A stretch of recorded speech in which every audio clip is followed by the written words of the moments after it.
Sell sell sell, সামনে চৈত্র sell আসছে আর এখানে আমরা সমস্ত রকম শাড়ি নিয়ে বসে পড়েছি।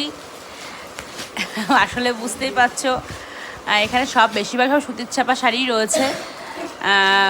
যেহেতু আমাদের বাড়িতে অষ্টম প্রহর হয়েছিল কিছুদিন আগে, তোমরা অনেকেই দেখেছো। তো সেই অষ্টম প্রহরে মা কিছু শাড়ি পেয়েছে, তো সেইগুলো একটু দেখা দেখি চলছে।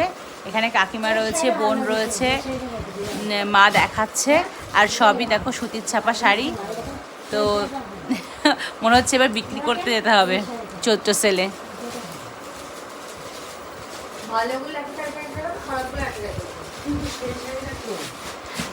আর দেখাও তো এই শাড়িটা, দেখাও তো কাকি, বার করে দেখাও এক এক করে।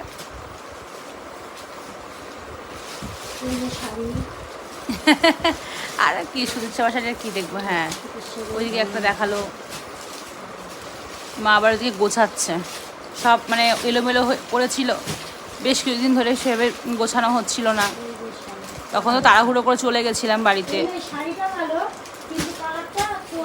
দেখি ওইটা দেখি। হ্যাঁ, এই যে এখানে একটা শাড়ি রয়েছে। আচ্ছা, সব রকম ধরনের শাড়ি রয়েছে এখানে। এই যে এইটা গ্রিন না, লাল হলুদই বেশি পায় সবাই। হ্যাঁ, যে ওই যে একটা শাড়ি দেখো,